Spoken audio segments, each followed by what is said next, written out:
The future of superhero movies seems brighter than ever. With the sheer amount of characters in the Marvel Universe, the possibilities are endless. Of course, not all pitches make it to production, and many projects have fizzled through the journey from page to screen.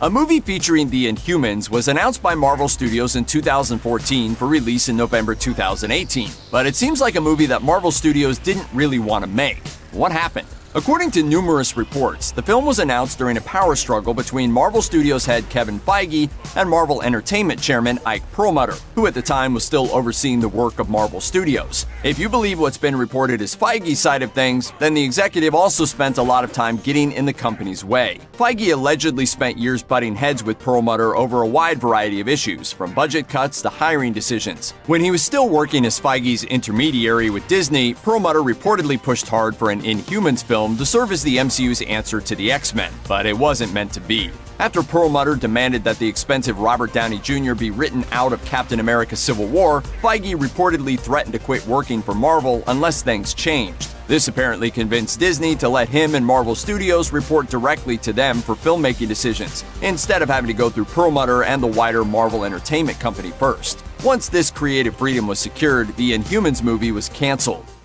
You should have known this day was coming. While Marvel Studios no longer has to answer to Perlmutter, Marvel Television is a different story, which is why the Inhumans eventually ended up landing on ABC with a remarkably cheap-looking TV show, the worst-reviewed project in the entire MCU. Before directing the two Ant-Man movies, Peyton Reed had plans to create a Fantastic Four film, developing his own pitch for the project in the early 2000s. According to an interview with Collider, the film was going to be set in the 60s and be tonally similar to the Beatles' film A Hard Day's Night. Notably, his take would have skipped the origin story, instead jumping straight into the action. Johnny. This is Dolce.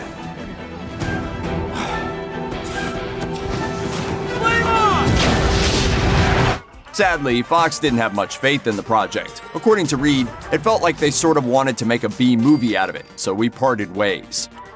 We shall mount a musical of the Fantastic Four.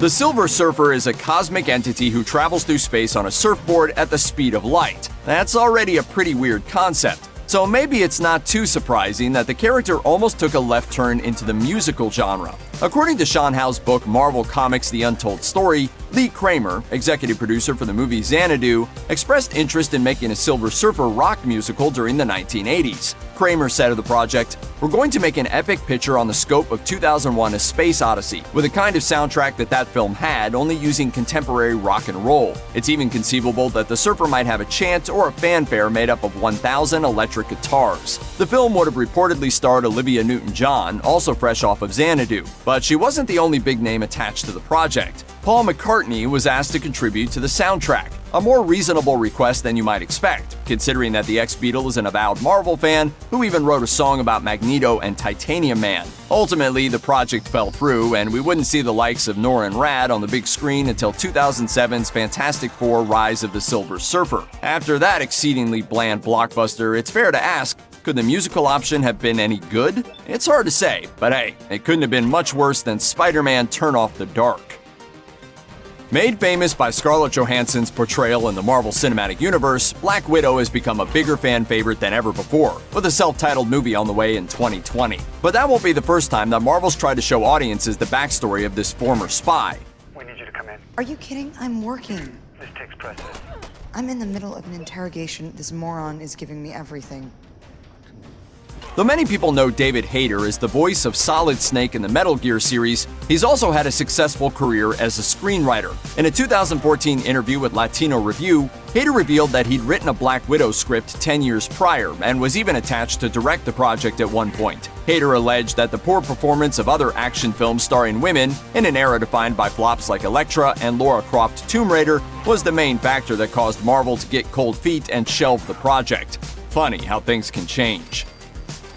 Throughout the 80s and 90s, DC Comics and Warner Brothers saw plenty of success with Batman and Superman, while Marvel was having a tougher time. But that didn't deter one actor's aspirations of bringing one of the company's iconic heroes to the big screen for the first time. In the mid-90s, Wesley Snipes was coming off a string of successful movies and had a vision for his own superhero vehicle, an adaptation of Marvel's Black Panther comics. But the process proved more difficult than Snipes had anticipated. He later told The Hollywood Reporter, "Ultimately, we couldn't find the right combination of script and director, and also at the time, we were so far ahead of the game in the thinking, the technology wasn't there to do what they had already created in the comic book." In the end, Snipes and Marvel teamed up for a less ambitious project, Blade.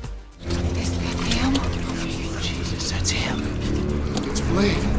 It's the Daywalker. The 1998 film earned over $131 million, becoming Marvel's first real movie success. Black Panther, meanwhile, was still listed as an upcoming film as late as 2000, with Variety describing the project as a vehicle for, quote, a black Indiana Jones-style character to which Wesley Snipes has long been attached to produce and star.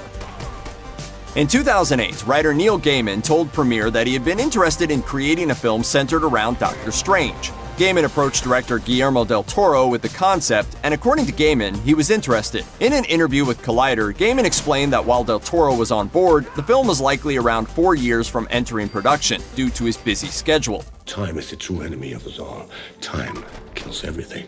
Regarding the project, Del Toro told Empire, "That's an interesting character because you can definitely make him more in the pulpy occult detective magician mold and formula than was done in the Weird Tales, for example. The idea of a character that really dabbles in the occult in a way that's not X-Filey, where the supernatural is taken for granted. That's interesting, but I wouldn't use the suit." Ultimately, Gaiman and Del Toro never got to make their version of Doctor Strange. Marvel wasn't interested in taking on the project, waiting to introduce the master of the mystic arts to movie audiences until Scott Derrickson's 2016 film starring Benedict Cumberbatch.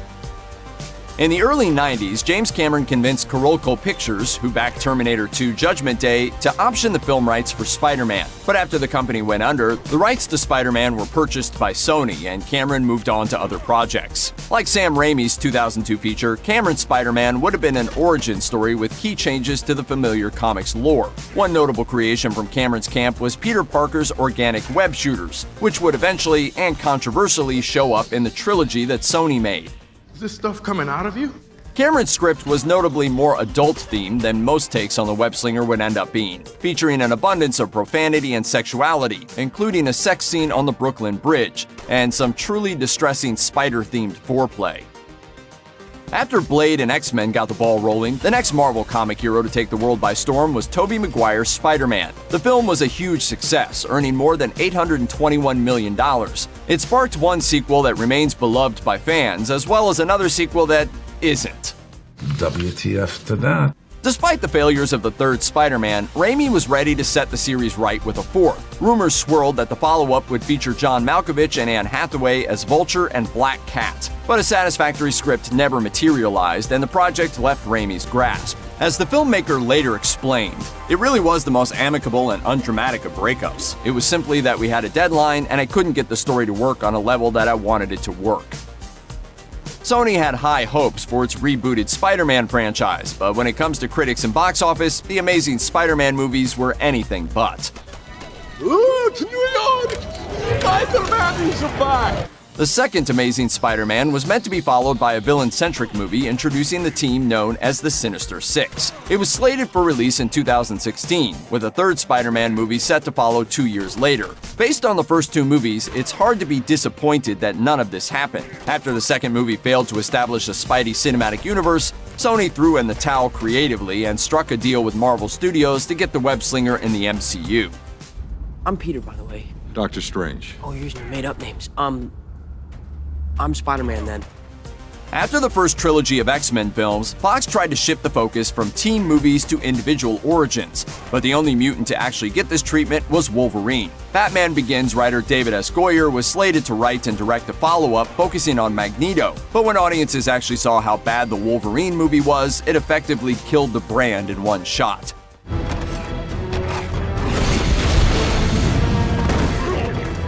Though the movie was never made, script drafts suggest a story that would have opened during Magneto's time as a prisoner in Auschwitz, following him through adulthood as he becomes something of a Nazi hunter before meeting Charles Xavier. This is where your power was born. And this is where your people were slaughtered. Elements of the story would eventually form the core of X-Men First Class and its follow-ups, but on the big screen at least, much of Magneto's story remains untold. Check out one of our newest videos right here. Plus, even more Looper videos about your favorite comic book movies are coming soon. Subscribe to our YouTube channel and hit the bell so you don't miss us.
So every time we do one of these stories, it's feast or famine. It is, Donald Trump's approval rating hits a record high, or it's, Donald Trump's approval rating compared to other presidents at this point in his presidency is historically low. I feel like those are the only two stories we've ever seen with Trump's poll numbers. So this one's a little shock to the system because of everything that's been going on, but take a look. President Trump's approval rating has surged to the highest level of his presidency. Here we go again, according to a new Washington Post ABC News poll. The survey, which was released Sunday, found that 47% of registered voters approve of the job Trump is doing in the White House, a figure that represents a 5-point increase from April. 50% of registered voters disapprove of Trump's performance as president, however. Meanwhile, 44% of voting-age Americans said they approve of Trump's job performance, while 53% said they disapprove of it. Just 39% of voting-age Americans said they approved of Trump's job performance in April.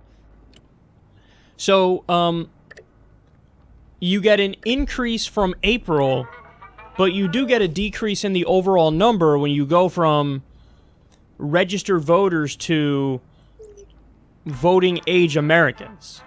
So, in other words, it's registered voters versus, all Americans who are over voting age. So, 47% of registered voters, 44% of voting age Americans. So, what that fact means, very simply, is you cannot take the 2020 election for granted. Because if his approval rating right now is 47% with registered voters, that means we still got a race on our hands. And listen, we can speculate as to why it is. The numbers are, looking better for Trump than many people expected. And, my guess would be oftentimes the resistance is terrible and they're not resisting substantively. If you resist this president substantively, I think you can make his numbers tank. The standard economic indicators that mainstream media uses are doing well at the moment. So, they talk all the time and Trump brags all the time about low unemployment, stock market record high. Now, again, those are really not the best economic indicators, and people are struggling out there, and wages haven't budged since the 1980s. And, we have a lot of problems, including, 7 million more people lost their health insurance under Trump. So there's a lot of negative stuff out there, but